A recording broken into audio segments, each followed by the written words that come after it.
Hello, everybody, and welcome back to the Sandra Lanch podcast. Today, we are talking about two chapters of Oathbringer. That's chapters 10 and 11, wherein Kaladin does some searching for Voidbringers, which I guess we already knew that was going to happen. We find out a little bit more about Renarin's abilities towards the end of that chapter, and then we get a flashback of Dalinar and the day that he won his shard blade, which is pretty interesting. I'm Data, and with me today is Jack and JD. Yeah, no Joe this week. He's got stuff going on, but he said he might send in something with his thoughts, so we'll see if that happens. If you don't hear him at some point during this episode, I guess it didn't happen. But anyway, let's do this. Hang on to something, everybody. The Sandra Lanch is about to begin. Yearnings intertwined, the golden age in ashes once again. Under stirring stars, in the burning shards, kindle fragments of the falling rain. So look to the break of dawn, to the break of dawn. Stronger together now. So yeah, two chapters this time. What did you guys think of these two chapters? Oh, pretty good. I mean, Kaladin. I feel like we're shifting perspectives in the midst of chapters a lot more than we used to. Like, especially in the early stages. And we started, this is a Kaladin chapter, and then halfway through it's like, nope, Adolin. Okay. True. Which isn't a bad thing, but it's definitely a bit different to the previous two books. I like the fact that we seem to be getting more focus on Renarin this time around. Poor boy has had not a lot of focus in the past couple of books. So right out the gate, we seem to be really getting more of him, which is good. And Dalinar flashback was a nice bit of action. Yeah, really solid fight scene. Just really cementing young Dalinar, not the best dude. Yeah. But yeah, no, solid chapters, really fun. And set up stage, obviously, but good foundations to build on. Yeah, I mean, I knew that this one wasn't going to improve anyone's opinion of young Dalinar, given where this flashback goes. So, very, very different fellow back then. Yeah, I'm going to agree with you guys. I don't particularly like young Dalinar. I hope that we're kind of starting to see. I mean, I feel like we're going to see that evolution in this book. I hope so. Anyway, and there's already a bit of. I guess we're starting to see Gavilar's change of opinion now, which is good, which we know is going to lead to events that put Dalinar on his path. So yeah, we've probably still got a bit of unlikable Dalinar. I don't like Dalinar and Sadeas being the two best friends that anyone could have. This doesn't make me happy because Sadeas is so awful, but it was good to see a bit of his chapter and perspective. No, flashback is the word I'm looking for. My heart broke a little bit at the end when there was the little boy. It's like he's finally lost the shard blade, and I was like, oh, Dalinar, this is awful. And I know times of war make people do awful things and stuff, but yeah, that was pretty sad to read about. Going back to the start of what we've read, I'm quite interested in what's going on with the Parshmen who are transforming. It's really interesting that they're not wreaking the havoc. So I think I said, I don't know if it was at the end of last book or earlier in this book, I don't think we're going to see exactly what they're up to in the immediate future. I think we've got a ways to go there. Clearly they're not intent on just killing the Alethi or anything like that, because they're not doing that. They're presumably coming together and regrouping now, but raiding villages for food and stuff like that. It's like, oh, okay, yeah, it's definitely going to cause some havoc, but it's not going to be an immediate threat to the people. It does terrify me for what they're actually going to possibly end up doing, but we'll see. There's a lot of story to unfold in that regard. First up, I did enjoy the disappointment that he wasn't doing 2-for-1 spheres anymore. People have got word and are starting to welcome him warmly, and they're not making anything out of it. So except for potential, I guess they don't see the true hazard yet of what's going on. They're just like, oh, this storm came the wrong way, and then the parchment went crazy, and cool. But thank God that's over. So we're not quite there with those guys yet. The Adolin and Renarin stuff, I did like that. It always reminds me a little bit of Kaladin and Tien. So like I kind of get a nice feeling when you read those chapters. I feel like a lot of what's going on with Renarin, we're just going to find out by chance. He's like, oh, I'm just going to give away my sharp blade because I don't need it anymore. Okay. When were you going to tell people you've got a sharp blade? That was cool. There's some fun interactions with Kaladin and Syl this time as well. But I mean, I don't know that anyone had really thought of the depth of their relationship and what that would mean. She was around for. So that was a little bit funny, a bit humorous. And the last thing I wanted to touch on was clearly we found Dalinar stumbling across the gate to Urithiru. So that's pretty cool. We know where another one of these actually is on page now. So I imagine Dalinar is going to remember something at some point in the book about where this is, and maybe that will be significant later on. Because they were listing off a whole bunch. I don't know if they listed off this one. Okay. But yeah, I don't remember if we'd have to look at the list again, but I feel like they listed off all 10 that they feel like they knew of. I don't remember for sure. Also, oh yes. So I like the point about like when you're going to tell someone you have a shard blade, because in the last set of chapters we read Shallan being like, I'm the only one with a shard blade that can work this thing, and it's turning into this big hassle for me. And Renarin's like, yeah, I got one of those. Yeah, so it turns out I've done it.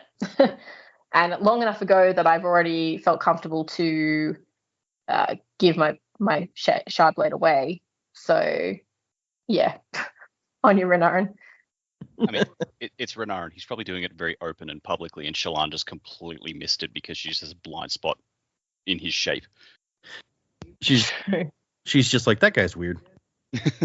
Weirdo.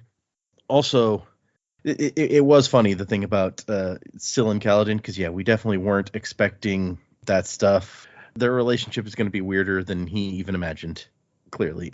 But you had a really good point about the Voidbringers don't just seem to be out to kill everyone. In fact, they seem to be kind of going out of their way to not kill people. Like even when they raided that place for food, they didn't kill the guy.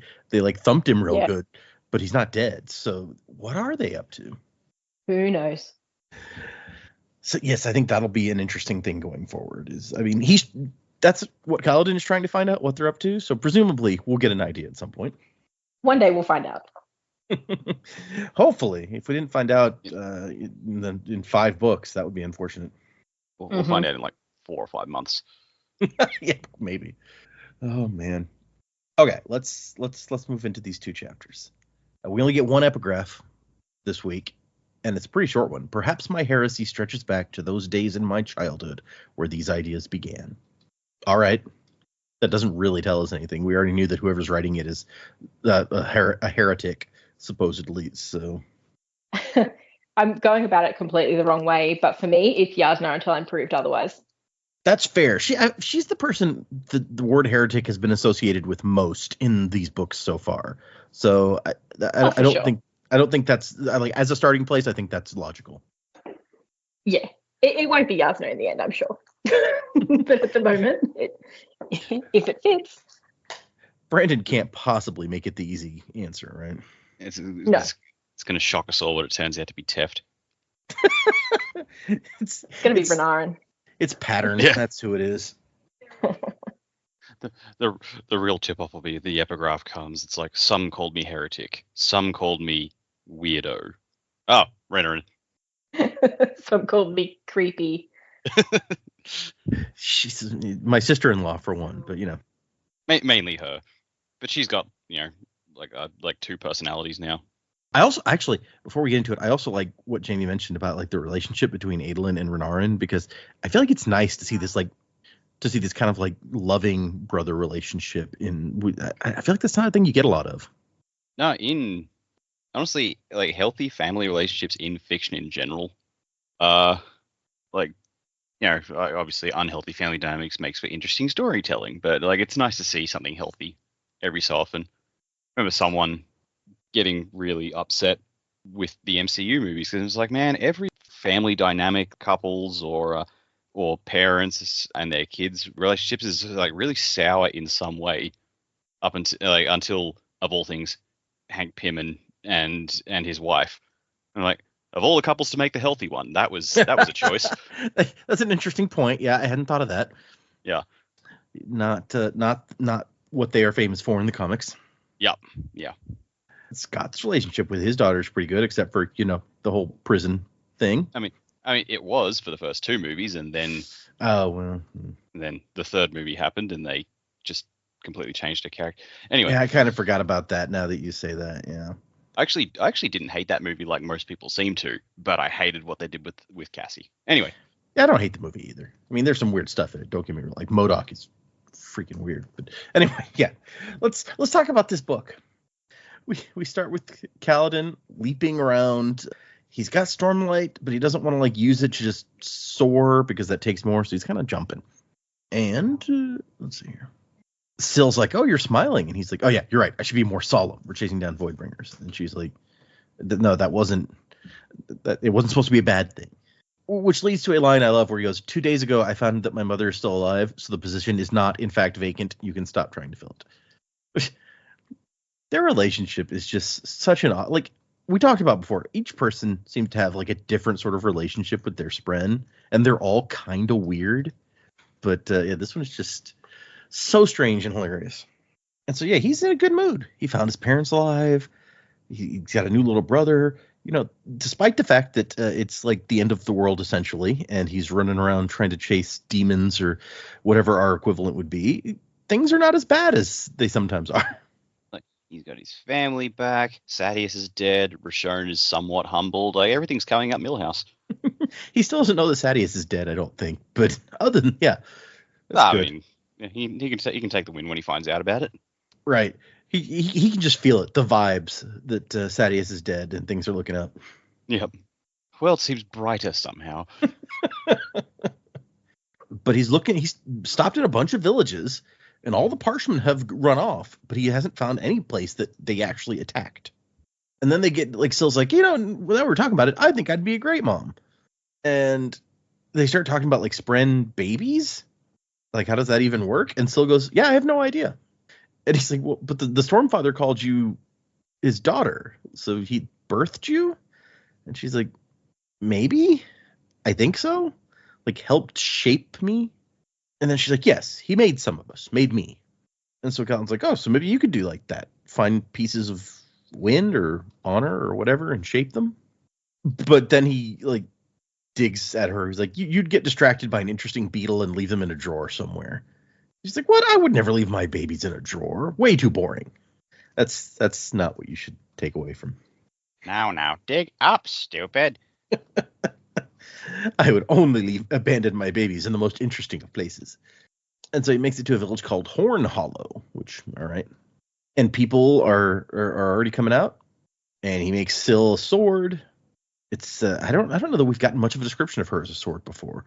Here we get that it's a sleek, beautiful sword with the symbol of the Windrunners prominent on the center, with grooves in the metal. Like, so the symbol is on the blade? Yeah, I guess so. I want to see if there's like a good picture of this online. Is it on the pommel or something? I found a picture, but it didn't seem to have the Windrunner symbol on it, so I don't know that that's a great picture. It's on the back. Yeah, it's on the other side. It's fine. I like somebody Turn sword over. Somebody's selling Still stickers would be an elegant weapon of various blades, and so I'll put this in here because I think that we're familiar with most of these at least. Where's our chat? There's our chat. There may be one or two that either you don't remember or haven't heard of before, but I won't. Yeah, I don't even know if these stickers are made like licensed or anything, so they may not be that accurate, but they're still cool looking. Vito. Yep. Anyway. There are some names there I don't recognize. Sunraiser, I believe, is Elokar's blade. Sunraiser and Firestorm, I think, are Elokar's blade and his dad's blade that he owns both of at the moment. Okay. Firestorm looks edgy as shit. It does, right? Do the blades have a subtle color to them? Is that actually I a don't thing? know that we've heard, except for that when they glow, like Kaladin's, I think glows blue. We know that it glows with some sort of light. Yeah, and okay. I think there's a color to it. The other ones, I don't. The ones that are, for want of a better word, dead, I don't think necessarily have a color, but I'm not sure. We might be on the lookout for that. Wendell is there. Two Wendells. Yeah. Yeah. He gets here and he's got his speech all ready that he's been given as he travels around these cities.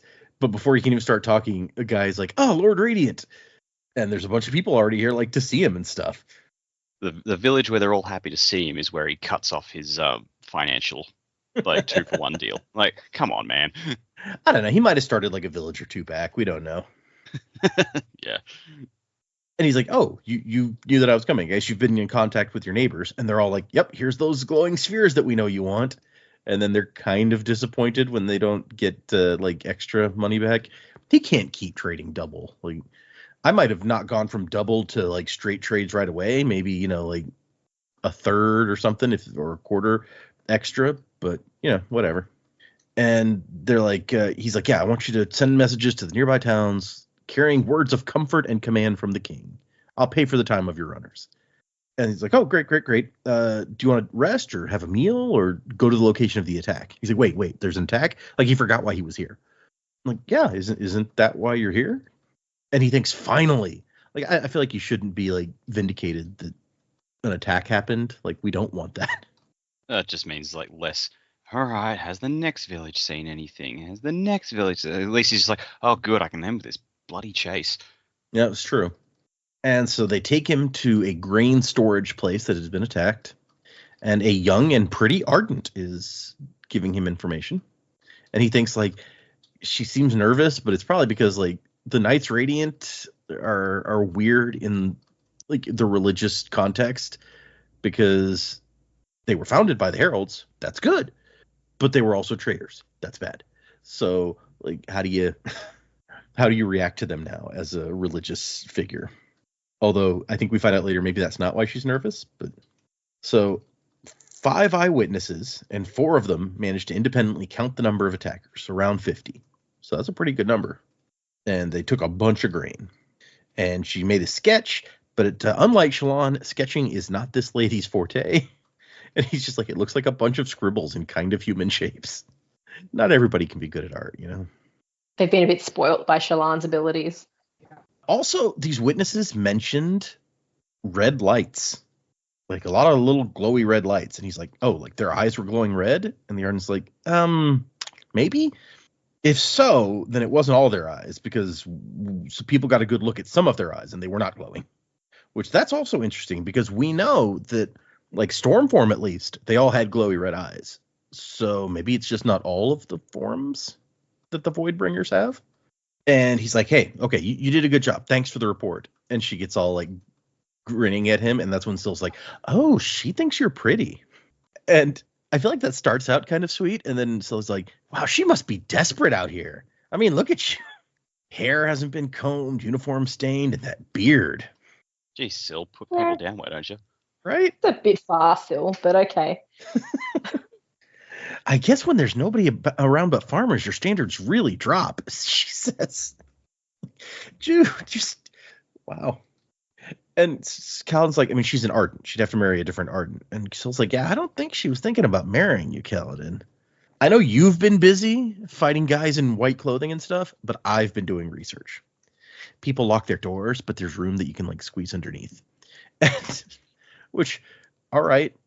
Also, I guess it's kind of interesting that she needs to be able to physically like squeeze into places to get there. Yeah, that's interesting. Still, stop spying on people. Yeah, that's weird. That's real weird. It must be a Spren thing, because, I mean, we know Patton was spying on people poop, so now Syl is spying on people screw. So They're just wanting to learn. God only knows what the Stormfather has been peeking on people doing. The Stormfather sees all. Like 2 people are getting it on in the bedroom, all of a sudden it starts raining on them. Like, oh God, what the hell? Ignore me. Keep doing what you were doing. And she starts talking to Kaladin about what she's seen. He's like, no, I understand what's involved. I know. And she goes, are you sure? We could have the Arden draw you a picture. She seems like she'd be into that. Apparently the picture wouldn't be a very good one. So, And Worst she's like, porn ever. she's like, look, I just want you to be happy. And people in relationships are happier. To which Kaladin responds, that is demonstrably false. Some maybe, but I know a lot who are not. He's like, what about the Lightweaver? You like her? He's like, she's engaged. She's like, yeah, but you're better than that guy. I don't trust him. Like, yeah, because he has a shard blade. You don't like anyone with a shard blade. How dare Syl come at Adolin like that? Like, we like Adolin now. This isn't the Way of Kings anymore. Yeah, no, we've like Adolin started off kind of like, oh, he's kind of a dope, but like then we got to know him and we learned actually Adolin's good value. So Syl, how dare? I'm still kind of dope, but like in a good way. And he's just like, she's a light eyes. End of conversation. Which, I mean, you also are now, but just say. And also stop spying on people. That's creepy. Kaladin sides with us on that one. And then he has a moment where he pictures what will happen if he does, get into a relationship with someone. It's like, is still going to be sitting on the headboard shouting out encouragement and advice. Oh, that's a picture. Kaladin's well, that's never happening for me again. And now I begin my life of celibacy.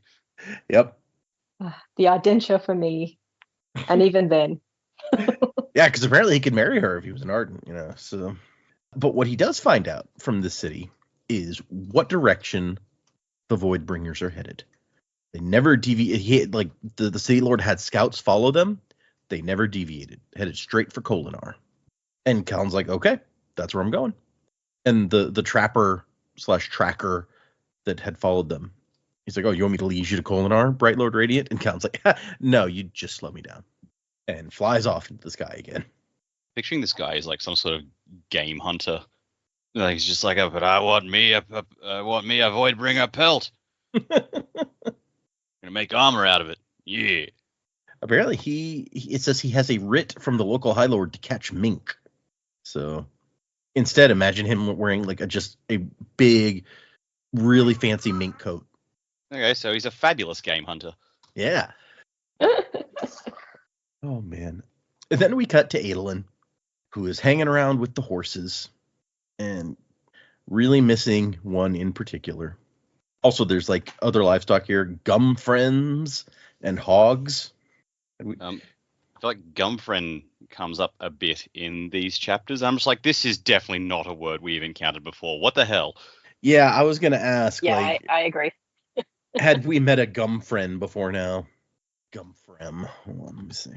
No, I want to look back. I mean, we did meet one, like you said earlier in this section, where it talks about how Gumfrems are a kind of chull-like beast that are harvested for their gem hearts, which are small but still useful. Yeah, I'm just like, this seems like it could have come up early. This is another boost to their economy. Yeah. Let's see. Was there any mention of Gumfrem in Words of Radiance? No, there was not. Way of Kings, Gumfrem. Nope, this is definitely the first time we hear about them. Right. Follow-up question. Are they delicious? It's a good question. I mean, if they're taking out the gem heart, I assume that means you got leftover parts you got to do something with. Yeah, right? Rock would know. I bet Rock, he's use them all sorts of ways. I mean, that guy apparently makes Chell shit delicious, supposedly. So. Yeah, I was like, I don't know if we know it's delicious, but he didn't realize how strong the flavor would be. It was the problem.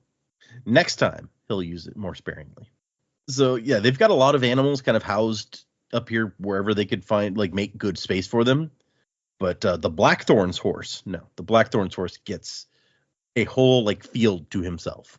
And he thinks about how there's some Reichadium are sometimes called the third shard, blade, plate, and mount. But the Reichadium choose their riders. Very, very like Harry Potter wands. But actually, he thinks, like, I guess that's kind of how it was with blades, too. Like, if blades were Spren chose who they bonded with. So kind of was the same thing. So really, that means plate is the odd one out. Plate don't get no say. Yeah. Does it? We don't know. We know where the swords come from now. We still don't know where plate comes from. Yeah. Yeah, who knows at this point? It's like just another thing we need to know more about. Yep, mysteries. There's always another secret, as it were. And Wrong planet. He starts talking to Gallant, like, it's a little lonely, huh? I'm sorry about that. And he's thinking about Sureblood and how he lost him in that battle. But also Gallant, like, sniffs out the sugar lumps that he has, and he's like, oh, that's why you came running. Okay. Yeah, and then, Gallant knows what he's about. When he says, oh, you only came over here because I had treats, the horse, like, gives him an offended look. He's like, oh, I'm sorry, man. They have rectangular pupils. I'm waiting for Wit to come along and start translating for the horses now. Yeah, he knows the language, yeah, right? Yep. Like, if anyone does, it's Wit. Mm. And so Adelin's like, you know what? I thought maybe I'd come down here from time to time. And the horse snorts at him. He's like, no, not to ride you. Just, to hang out. Because Dalinar's not really riding into battle much these days. So Adolin has no horse. Gallant has no rider most of the time. You want to just hang out? Go bowling? I bet the horse could bowl. Probably. Just nudge it with its muzzle. And then Renarin shows up. And it's like, hey, what's up? And Aelin's like, I'm just checking on Gallant because, Dad's been so busy. And Renarin's like, hey, you could probably ask Shallan to draw Sureblood. I bet she'd be able to do that for you. That was so sweet. Right? Renarin is a very thoughtful person, it seems like. Yeah. Yeah. Like, lovely moment. And I imagine Adolin going back and just saying, hey, Shallan, would you mind doing me a favor and drawing my old horse who died? And Shallan would go, of course, honey, that sounds great. And Adolin goes, yeah, Renarin, it was Renarin's idea. And Shallan goes, well, now I'm not fucking doing it. I don't know that she dislikes him that much. Yeah, she go, who? Yeah, that's good call. Oh, she'd be like, who? And then she's like, he's behind me, isn't he? So that's where he always ends up. And they look out, and Gallant is like prancing around, and he's like, he likes an audience. And Renarin says they don't fit, And Aelin's like, what? Don't fit? Rashadium have stone hooves, stronger than ordinary horses. They never need to be shod. And Aelin's like, why would that make them not fit? I'd say it actually makes them fit. Oh, you meant ordinary horses don't fit. And we get this moment where Aelin's thinking like, yeah, people have trouble following Renarin, but that's just because like he's so thoughtful and he'll say stuff that he's, after he's thought a long way through it in his head. But Aelin's his brother. He's kind of more used to it. But that's an interesting thought that like somehow ordinary horses don't fit as well into this world of stone as the Rashadium do. I guess that seems true. Well, I mean, maybe like ordinary horses just didn't evolve into whatever the Rashadium did. They didn't evolve their surroundings or whatever. Yeah, maybe. Maybe they're an introduced species. Oh, they came from elsewhere. Yep. Yeah. Oh, you weren't here for like the first episode of the book where I can't remember how it came up, but I had the crazy theory that because one of the other planets in the Roshar system is referred to as the Void. So I'm like, oh, the Voidbringers must be from there. I'm like, Odium threw them. He's the Voidbringer because he brought the Void in the form of the Voidbringers to on your deck. Roshar. Good job. Yeah. So maybe he brought the horses too. Yeah, could happen. Every time we say horses, is anyone else hearing Daryl Braithwaite's The Horses? Oh, jeez. No, I wasn't. I think that's more of an Aussie thing. Okay. Every time we talk about horses, I'm like, don't kill him, Brandon. It's okay. He's not doing anything. Yeah, that too. It's very, very much an Aussie meme at an event. Any event with a large gathering of people, the DJ will turn on Horses by Daryl Braithwaite at some point, and everyone just starts singing along very drunkenly and loudly. Okay. So much so that Daryl Braithwaite is retouring now. I think he's from mostly the 80s, and he's back doing. We have the Red Hot Summer Tour down here and Day on the Green, so they go and play at different wineries and stuff, and just get a whole bunch of bands together, and it's quite fun. But yeah, his career's taken on a brand new life, I think. Yeah, well, good for him. Just became a whole meme. It's like when Rick Astley came back because of Rickrolling. You know what? It's pretty much exactly the same. Yes, exactly like that. Good on him. I'm not gonna fault him for it. So he says, Renarin says, Adelin, I gotta give you back the shard blade you won for me. It hurts to hold it. It always has, to be honest. I thought it was just me being strange. I love poor Renarin. He's just like, gets this super priceless sword, the kind of thing that he's probably wanted his whole life so that he can prove himself, and then it like hurts to use it, and he's like, is it like this for everybody? Am I just like messed up that it's not working for me? He must have been so tormented by this. And he's also just gone, yeah, I don't need this. Here's one I prepared earlier. Oh yeah, well now. And he says it does it to all of us. We can't use dead blades. It's not right. And Aelin's like, I mean, technically, you're supposed to choose who gets it. The right of bestowal is yours. It's like, yeah, I'd really rather you did that. I already gave it to the Ardens for safekeeping. And Aelin goes, I mean, that makes you unarmed. And Renarin like looks away. And Aelin instantly figures out, oh, you've already got a replacement, huh? Why didn't you tell us that you could create a radiant blade? And he's like, it just happened. Gliss wasn't certain he could do it, but we need more people to work the Oath Gates. So maybe it happened like right before this. He immediately went off to find Aelin. And then he summons his shard blade, thin with almost no crossguard. It had waving folds to the metal like it had been forged. Which that's interesting that it would impersonate like the look of a forged weapon.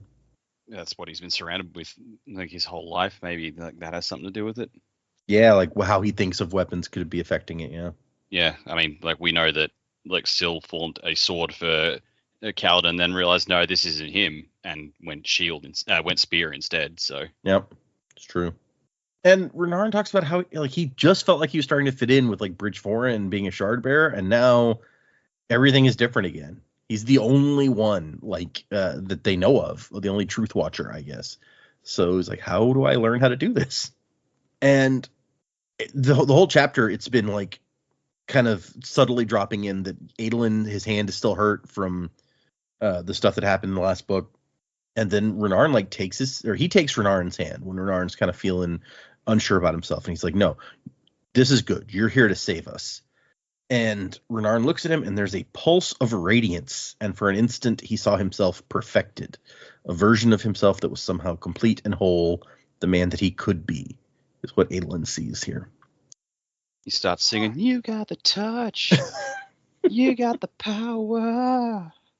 The whole episode is going to be us like, what song fits this situation? And so becomes Stormlight the musical. Yeah. I'm okay with it. Gearing up for the Cosmere musical. We'll have to retroactively do the others. I mean, given how much Stormlight there's been so far, Stormlight musical will be a long musical.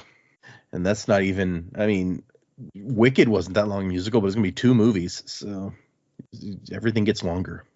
So Renarin leaves, and after he's gone, Aelin realizes that his wrist has been completely healed, which we haven't seen a lot of examples of someone healing others with their radiant power. Lift did it, and Yim, the shoemaker, once upon a time did it, but I think those are the only people we've seen that could do that.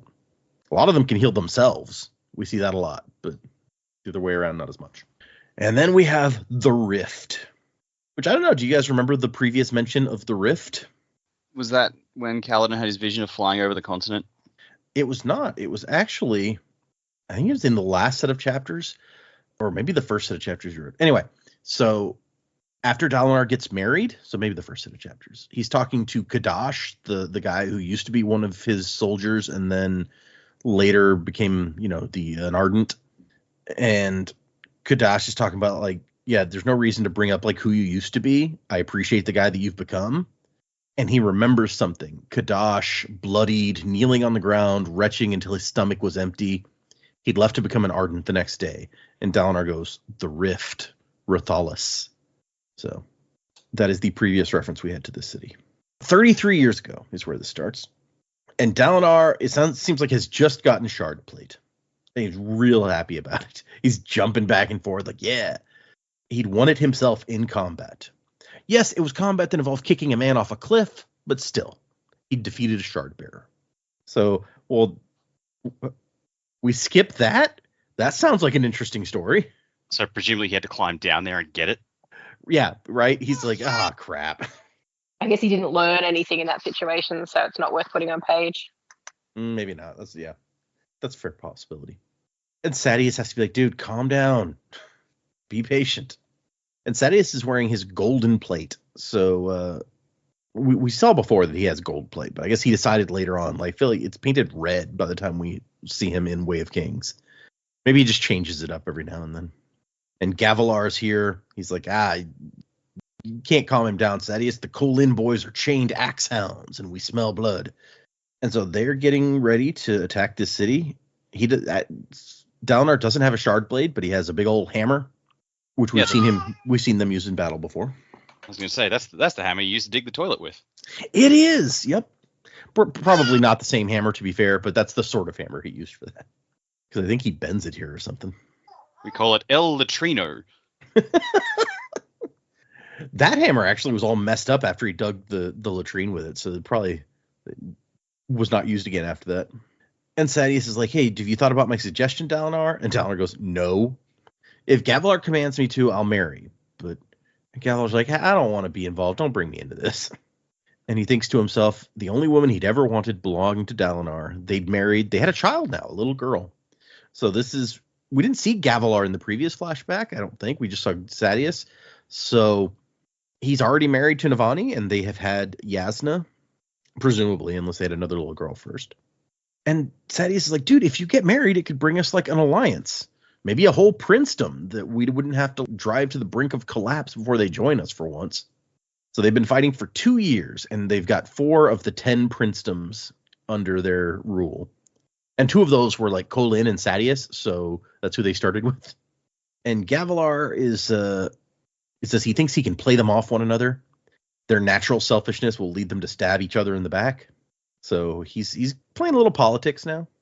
Let's see. So they're at a city in a chasm. So it's difficult to see from up here. It's named Rathalos, but also known as the Rift.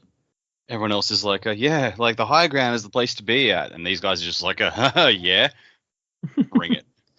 Watch this. I mean, I think actually it's not terribly unusual in Roshar to take the low ground and get out of the storm, basically. Oh, yeah, fair point. And Dalinar's like, okay, so Bright Lord Tantalin is a shard bearer, right? So he's like, dude, we talked about this like 4 times. I was drunk. Tantalin, shard bearer? And he's only got a blade. And Dalinar's like, oh, it's mine. And Gavilar's like, yeah, if you get it first, maybe I should give it to Sadius. At least he listens in meetings. It is funny that apparently they conquered the whole country, all of these other princedoms, and Sadius never managed to get himself a blade. And so Sadius is like, okay, let's do this carefully. Remember the plan. And Dalinar's like, whatever, Leroy Jenkins. And he just heads in. Jesus Christ, that's a reference. Right, yeah. And not inaccurate. And like rocks start falling because they've got catapults behind their walls that are chucking rocks at him as Dalinar like runs or rides across the ground. And he runs. And Gavilar's like, watch the ballistas. They got big ass ballistas launching enormous bolts of wood at them also. And Dalinar just like goes in there and starts wrecking things up because he has plate now. The current day Dalinar would be absolutely mortified by past Dalinar. Yeah, probably. So he just jumps up on top of the wall and starts knocking people down with his hammer. Just like swings his hammer and like groups of men just fly off the wall screaming. He's like, this is almost too easy.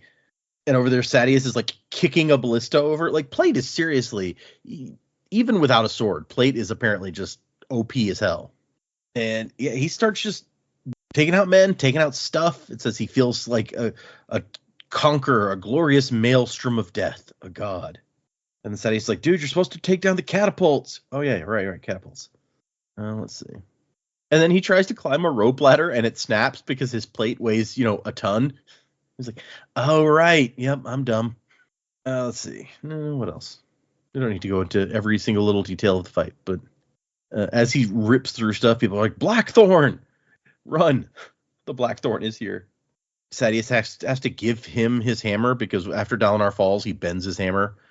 And but still, he's taking stuff out. But he wants to find Thanalin, the guy with the sword. And yet, as he's going through, he notices that something is off. He goes, something's going on with this city. And Thaka of his elites like, what? And he's like, I don't know. Something strange going on. And it turns out that they have set traps for the shard bearers, essentially. And Dalinar starts thinking, like, there's 3 shard bearers. He knew that would be coming for him. He must have had a plan. and he spots a trap, and he says no, like stay back to his brother, and the enemy is forced to trigger the trap. They don't get Gavilar, but they get Sadeas, or not Sadeas, sorry, they get Dalinar, who they pull out some stuff, and because the whole thing is like built on wood inside of this rift, right? So they managed to make a large section of the stone and wood and stuff fall away with this trap, and Dalinar falls into the open air and then smashes into a building. Reminds me of Avengers with like the Hulk. He just smashes right through the building. The building did not stop him though, and he goes through another one. And yeah, his men are a bunch of his elites fell with him. They're all dead now. And without Shardplate, he would be too, but he manages to survive. But like the armor all down, his left arm is shattered, and he appeared to have broken a few fingers. And he gets up, and now he's just pissed. And arrows start falling down, like there's a bunch of archers shooting at him. And then he recognizes the guy leading the archers. Who puts chicken feathers in their helms? Really? Looks ridiculous. Well, Tantalin was a fine enough fellow. Dalinar had beaten him once at pawns, and Tantalin had paid the bet with 100 glowing bits of ruby, each dropped in a corked bottle of wine. So the guy had some style, but he wants that shard blade, so he's going to go after him. The arrows are still shooting at him, but he manages to get up there. Or no, as he's heading up that way, an arrow comes out of nowhere and drops one of the soldiers, and then another one, and he goes, Teleb, you storming miracle. So I don't think we ever learned that archer's name back in the first flashback, but I assume that it must be Teleb. Yeah, I went back and checked, and we definitely did not learn his name in that chapter. So see, there you go. We learned something new. And he's doing his job, so... Yeah. He eventually got on board. And we know present-day Teleb, don't we? Like I was about to say, I'm pretty sure we've met Teleb. I was going to go back and look. It's like, I couldn't remember if he's one of the other like High Lords or if he's just one of Dalinar's ranking generals, but I know we've met him in present day. Yeah, so he is one of the guys. Was a guy that worked for Dalinar, one of his head guys who actually wore Shardplate. Like he was one of the people that they gave Shardplate to when they won some. But I think, hold on, let me look him up in this book.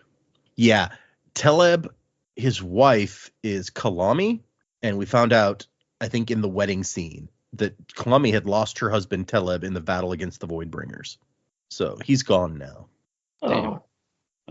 Given his introduction, like I'd forgotten that he died. Because like we must have seen it when it happened because he was I'm sure he was mentioned in the previous books. Yeah. But like given how he was introduced and we just casually drop his name here, I'm just like, oh, we must be gearing up for him to do something cool in this book, and apparently not. He dead. Yeah. We did find out in the last book, during the big battle, like somebody comes back, he's like, High Prince Royan's army has been routed, Bright Lord Teleb has fallen. And he's like, oh, did they recover Teleb's shards? So, yeah, I guess we did know. We just didn't know his name. He was the same guy. He was the archer. He didn't do any archery in the other books. And so... but hang on. So he doesn't have shard plates in the past sections here, but he gets shards, plural, by the present day. So he might still have a part to play in the flashbacks. Yeah. Interesting. I will ruminate on this. I think he's actually the first person when they win a set of plate and blade. I think he's the first person that they give it to when Adolin starts winning that stuff. But I could be remembering that wrong. All right. Another idea in the waste paper basket. Tantalin has 50 soldiers with him as Dalinar gets there, and he's got his shard blade, wide with a hooked tip, which as soon as you see that, you're like, oh, hey, no, yeah, Dalinar's going to end up with that. And Tantalin's like, you shouldn't have come here. We had no quarrel with you. He's like, yeah, you refused to submit to the king. And this guy's like, what gives you guys the right to decide that you're king? And Dalinar's like, I mean, the people of Alethkar deserve a king who's the strongest. If only there was a way to prove that. And they have a fight, and it's a little interesting little duel, given that one of them has a blade and one of them has plate. I don't think that's a situation we've seen much before. And Dalinar knows that normally in this, he would be expected to draw out the fight because the plate can let him last longer than a guy without plate. But also his plate is leaking from that fall that he took. So he actually needs to try to end this quickly before he freezes up. And they both actually get in some good shots in here. Like this guy, Tantalin's pretty good with his sword. But Dalinar also has a real big advantage with the armor. So like he can take a hit. The other guy cannot take one of his hits, essentially. And they get into, more political discussion. Like don't act like this is for the people. You loot and pillage and murder. And I was like, hey, you can't make war you can't civilize war. There's no way to make it pretty. And the other guy's like, yeah, but you don't have to pull sorrow behind you, crushing those you pass. You're a monster. And, fight. A whole platform comes crashing down. And Tantalin goes down, and his men grab him and drag him off. But the thrill is pushing Dalinar forward, despite the fact that he is not in good shape at this point. He's like, I gotta get that shard blade. It's mine. And they drag their Bright Lord through like a secret passage. There's like a piece of the wall that is actually a secret door. And they take him inside, and then some of the soldiers come back out to fight Dalinar. It does not go well for them. And he can't like use his arms very much anymore, but he's got legs with plate on them, so he manages to smash the door down easily enough. And he goes down this secret hallway, takes out some more soldiers, and there's Tantalin on the ground with blood all around him. A woman draped across him weeping, and a 6-year-old boy, maybe 7, holding his father's shard blade. And he says, you can't have my daddy. You can't. You. It's so upsetting. Daddy said we fight monsters, and with faith we will win. And that's the end of that. Yeah, it's tough to, yeah. This is multi-layered. What the fuckery? Mm. And we cut straight to a few hours later. Dalinar's just sitting on the edge of the rift, swinging his legs and holding the shard blade. Yeah. And, everybody made it. Gavilar, Sadeas, not like we thought that they were going to end up dead, but it's all good for certain values of good. Sadeas is mad he didn't get the sword, but what can you do? Turns out that's where Sadeas' grudge against Dalinar originated. Yeah, maybe. And Gavilar is starting to think, now having a child makes him look at things differently. And, these fights, they're winning, but they're losing people all the time. So it's like, isn't there a better way to go about this? Like, these people, we won this fight, but they're not going to be cowed easily. They won't like that you killed their High Lord and his heir. They're going to resist us for years. And Dalinar's upset. Like, I lost half my elites today, my captain included. I got my own problems. Compassion. Right? Yeah. And Gavilar, he's like, we need discipline. We need bureaucracy, order, laws. We have to grow up. And Dalinar's like, what? It becomes soft? Like the High Lords we kill? That's why we started this, because they were all lazy, fat, and corrupt. And Gavilar's like, could you maybe try to be a little less foolhardy in future battles? And Be a little less you, Dalinar. Just a bit, Like, we started this because, they're all fat, lazy, and corrupt. No, Dalinar, you joined up because you really just wanted to hit people. Well, he's good at it. What are you going to do? Oh, hells. Did you ever see Thank You for Smoking? No, I don't think so. There's a bit where Aaron Eckhart is a lobbyist for the cigarette company, and he's trying to bribe the old Marlboro man to stop suing them. And the Marlboro man's looking at us like, you seem like a nice guy. Why the hell are you working for these assholes? And the lobbyist just goes, well, I'm good at it. And Sam Elliott just goes, hell, I was good at killing people in the Korean War, but I didn't make it my whole career. Dalinar did. Yeah. Well, I mean, we know as he got older, this changed, but Gavilar tells him, enjoy Oathbringer, you earned it. And Dalinar goes, Oathbringer? Yeah, your sword. Did you really pay no attention last night? That's Sunmaker's old sword. Well, I think we found out in a previous section that they're like related. Like Sounds familiar. Dalinar's like a descendant of the Sunmaker, Sadeas. So the last man to unite Alethkar. So you got the sword back in the family. Mm-hmm. Until it goes to Sadeas and then gets dropped out a window after Sadeas gets murdered. We don't know what happened to that, actually. It was back in the family for about 7 seconds, and then Adolin chucked it. That's true, yeah. And I like Gavilar's like, I'm going to make it so no one even thinks about that guy anymore. Just House Colin and Alethkar. And Dalinar rams the blade into the stone as Gavilar walks away and just thinks about a brave boy crying. And that's the end of our section. So, yeah. Super fucked up. Yeah, it is. So, I guess predicaments, y'all. Where are we going? What's going to happen? We're going to read 3 chapters for next time. Chapter 12, 13, and 14. And those chapters are called... Chapter 12 is Negotiations. Chapter 13 is Chaperone. And Chapter 14 is Squires Can't Capture. So, what do you guys think? I don't know what any of the chapter title means, but that last one sounds interesting. I like it. Hmm. They're playing a game of capture the flag, and the youngins are not allowed to participate. Where we're going. So, okay, I think where the Dalinar flashbacks are going is he will keep being a reckless fool for quite a bit, and it won't be until after he marries his wife, whatever happens there. Maybe his recklessness gets her killed, and the grief of that is what causes him to seek out the Night Watcher, and that's where his change of personality into the Dalinar we like comes from. As a form of his penance or atonement or something, I don't know. Yeah, that's overall where I see Dalinar's history going. As for any other stuff, I'm not really sure, but I do have my fingers crossed that now that Renarin is returning his blade to Adolin, that maybe they finally fucking give it to Teft. Somebody who deserves it, not that freaking Moash. Yeah, he's still out there. I don't think we've seen the last of that fucker. Mm-hmm. Hey, he's joining the diagram or something. Yay.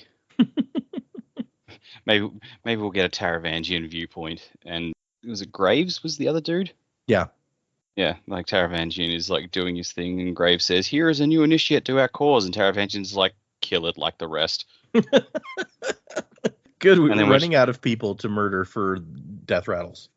Yeah, and Taravangian, and then it's like, well, you know what, Taravangian, you're a bad guy, and we don't like you.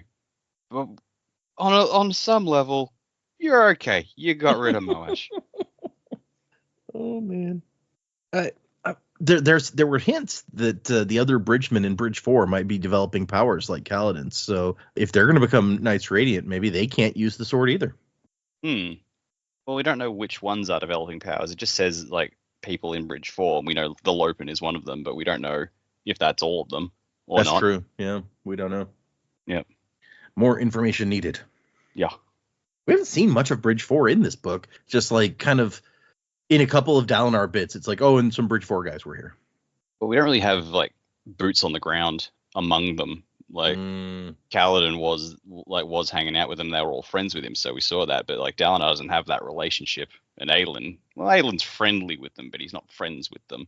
Yeah. So we don't really have the personal viewpoint into them. Maybe if Renarin got some viewpoint bits, then he's still in there. Yeah. Well, I get the feeling that Brandon is very consciously not making Renarin that perspective character, so that like his reveals are a bit more mysterious. Yeah, I mean it was kind of just like, oh my gosh, you have a blade. Like we didn't get any build up to it or anything really. It gets to surprise us out of nowhere. So there's something to be said for that, I guess. Okay, where are we going? Chapter titles. I don't know. I feel like maybe chaperones. Like it could be sort of between Adel and Shallan, but I think it would be funnier if it was like a still reference being a chaperone. But yeah, I don't really know where we're going with the chapter titles. I sort of spoke already about the Voidbringers, and I think that's a way off. I agree with Dak's thoughts on Dalinar's past. I think it's going to turn out that he loved his wife more than what we think maybe he did, especially with the comments of, I won't marry, So he's obviously found someone to marry and have children with, and whether that was for the benefit of the kingdom or not, I don't know yet, but I assume we will learn that, somewhat soon. This was 33 years ago. Adolin's in his 20s, so that's going to come up fairly soon, I would imagine. I don't know. Otherwise, we're all just kind of seeing how we are going on our journey. I don't really have a lot today. Yeah, I actually hadn't even thought about what the fact that Adolin is like in his 20s, maybe early 20s. So we only have maybe like 10 years to go before Dalinar starts. Although we don't know how long there's going to be between each flashback. The first one was 34 years ago, and this one was 33 years ago. So if we move at that rate, there could be a good number of flashback chapters. Yeah. So I guess we will have to see. But yeah, it's always interesting when we've known Dalinar for 2 books now, and I feel like I can probably safely say that he's a character that everyone of us like really has liked. And good guy Dalinar, we were worried that he was going to get killed off in like the first book, basically, because he was just too much that character who's the good guy. And now we get this very different one, and it's hard to like wrap your brain around sometimes. Yeah, I mean, everyone's got to have a backstory and, you know, a redemption story. I think it probably means more because we like Dalinar so much now to go, yeah, look, you actually were quite awful. And I mean, look, we know that he was not a particularly top person even up until Gavilar died. I mean, he was still drinking and passed out when that happened. So, you know, presumably he wasn't the Dalinar that we know now. And we know kind of what his journey's been since then. So I'm expecting the flashbacks pretty much maybe to take us up to close to when Gavilar died, or maybe it'll take us up to the Night Watcher when he gets his memories erased. You know, I don't think the flashbacks are going to come super close to where we are now, because we do have recent history for Dalinar already, but he's going to have there's going to have to be something that happens that's really awful to him, aside from like his brother dying. I think it's going to be around where his wife dies. And from what we read before, it sounds like it was possibly his fault, or there was like I don't think he killed his wife, but I think he could have done more, or he thinks he could have done more, or it's like there's a guilt there, because you don't just go and erase the memories if it's something that you did, or maybe he did do something. I mean, depends on how long ago she died, really. But right, yeah, it's I don't think it's going to be a pleasant journey for Dalinar in terms of things that he does, but also things that happen to him. None of our flashback journeys in these books have been super pleasant, so it's probably a safe bet. Yeah, but actually, you make a good point, because presumably we will see what happened to his wife. Presumably we will see, like, we know nothing about his wife at this point because he can't remember anything about her. So we may meet her before he does, kind of, in a way. Like, we'll learn all about her maybe, and then he still won't know anything about her. Yeah, I mean, quite possibly, because we don't know her name. Maybe we'll find out her name at the very end. it's yeah. Oh. It's like How I Met Your Mother at the very end. It's like, oh, hey, that's the mom. Okay. Kids, that's how I met the Night Watcher. But what you said about the guilt is also interesting to me, because it seems like a Dalinar thing. Even if like it wasn't his fault, even if he just thought he could have done more, that's kind of what he was dealing with Gavilar for the entire first book. Was like, he had this deep guilt about, like, he was drunk and passed out when his brother died. He could have maybe saved him. Exactly. Yeah, even though it was like he wasn't involved, he didn't do anything wrong. Yeah. So it would be in character for him to feel that same way about his wife, potentially. I could see definitely. That. Yeah. Okay, interesting. We had a new patron this week, but we'll wait for Joe to come back for that. So we just got a couple of quick emails, and then we're gonna wrap stuff up. This is going to be a short episode. We have 2 short emails this week. So we've got, the first one is from Justin, one of the hosts of There's Always Another Podcast. Justin writes in, Animorphs mentioned is the title. And then it says, Animorphs being brought up means I'm legally obligated to respond. And I'll pause and say that is a subject that actually comes up a fair amount on There's Always Another Podcast. Is legally obligated? Do they have a document? Yeah, you know. Is this permissible in court? They love Animorphs over there. So okay. Justin says, no specific commentary, aside from the fact that if Dak really did start with number 22, he should know that was the third and final book in one of the most significant and darkest multi-book arcs. Trust me, I remember. I read it. Yes, that was the end of the David story, I recall. It's interesting to start on the third book of an arc, but once again, you wouldn't necessarily know that picking it up. Yeah, look, I don't remember why I picked up that one specifically. I think it was just a bunch of people I knew were reading Animorphs, and that was the only one available from the primary school library.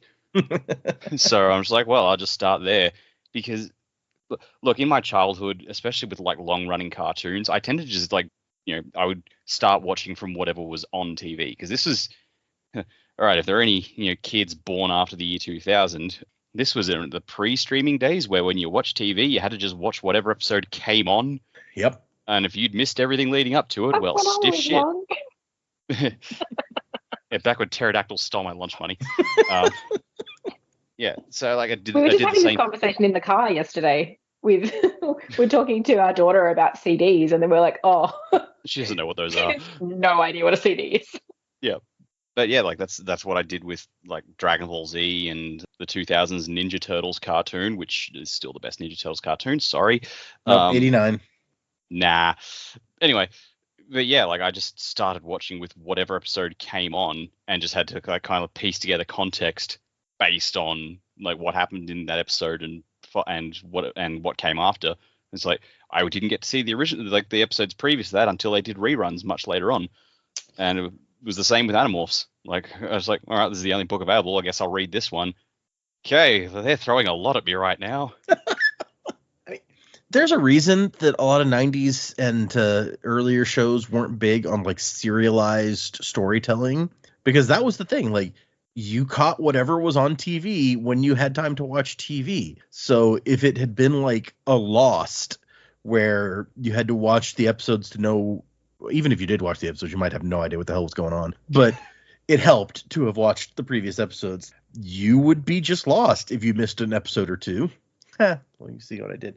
Anyway, VCRs helped.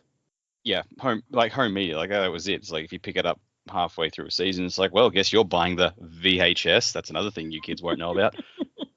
Right. But I remember Dragon Ball Z specifically because like I've picked that up. Like the first episodes of that I watched was after Ginyu, but before Frieza in that little area. Yeah. I spent like most of the Frieza fights going, I don't know who Goku is, but they keep coming back to this guy in the tank. The guy's sitting there. What fucked him up? Oh man. Yeah. I remember I got really into Star Trek. Like the first Star Trek I saw was Star Trek: The Next Generation in like '95 when it came on, just like right after I got out of school on one of the networks, and I learned how to program a VCR so that it would record that episode every day. And I had my whole like VHS library of all of the episodes of this show that I had recorded. Like that was the way that you, if you didn't want to miss it, then you had to, figure out how to get it. Yep. Oh God, I remember pissing off Kids my these mum. days will never understand. Nope. No. I pissed off my mum when I was a kid because I did the same thing. I programmed the VCR to record the season finale of Digimon. Nice. Because like all the other episodes had run in the school holidays, so I was able to watch them. But that one was the first day back at school, so I set the VCR up to record it on that day. And Mum was like, "What do you mean I can't touch the VCR? You're 10." My mom was not good at technology, really. And so it was like the other way around, where she'd be like, when you come home, hit record. Like, she was at work. I'd come home. She's like, hit record at this time because I don't want to miss like the telenovela or whatever that I want to watch. And so I was like, you can set it to record, right? Like, good times. But yeah, streaming really made it a whole different world for that sort for watching TV in particular. Yep. Good. My kids know what DVDs are because I have a couple of DVD players in the car for long car trips put on the back of the seats so they can watch things. You can pry my giant DVD collection out of my cold, dead hands. Yes, I still have hundreds of DVDs, but we had to downsize, not get rid of the DVDs, but get rid of the boxes, and we bought like slip covers to put all of them in so that they didn't take up like 9 bookshelves worth of space. So now they're alphabetized and sorted and in alphabet labeled boxes for the most part. Ugh, that's scary. It works. Jack didn't realize this episode of the Sanderlanche was also a horror. I miss having, like the big thing of DVDs, but it took up a whole lot of room. It does. Like that. It becomes a feature of the room, something to admire. It's true. We didn't have room for that anymore. Although I still do have one shelf with like all the DVDs that are either, because to put them in slipcases, I had to take, the little paper out so that you knew what was in each little slipcase. You got to put the paper label from the box into there. And so some of them didn't have that kind of labels, or some of them had too many discs that went with one label to fit in a slipcase thingy. So I still have one shelf, mostly of like seasons of TV, that's just like one bookshelf that sits in the side of the room, or it has some of the really cool looking ones, like my box set of all the Next Generation Blu-rays, or the Friends box set, or the Buffy the Vampire Slayer box set, or whatever. Good times. Yeah. Like the last few years, I've sort of been on the, okay, what are the movies that I still want to have on physical media so that I can keep watching them when they are inevitably not on any streaming service I have. Yep. And I'm just like, these movies are good. I want to be able to watch them again. Like, I don't want to seek alternative, less than legal methods for this, because it's a movie that I think deserves to be on my shelf. Yeah. I've had the same thing where it's like, even movies that I own, since they're in boxes now. So I'm just like, let's see if it's streaming. No, not on any streaming service. Great. Okay. Well, I guess I'll have to like dig it out. That's why you don't get rid of them. Like, nope. They can just take things away. Like they took away that Simpsons episode with Michael Jackson. Like, just took it off all streaming services. If you bought it on like Amazon, you didn't own it anymore. So I'm like, they're not going to come take my DVDs. Well, there was some movie like that Disney made a couple of years ago. It looked like a fun little kids sci-fi movie called Crater. I'm like, oh, that looks like a lot of fun. I'll watch that. They took it away. It's not on Disney Plus, but it's still owned by Disney, so they're just not releasing it anywhere anymore. I'm like, so that movie will just never see the light of day again. I'm like, oh, I wanted to watch that. Yeah, like that. Why? You know? Yeah, like, what do you guys have to lose by putting it up there?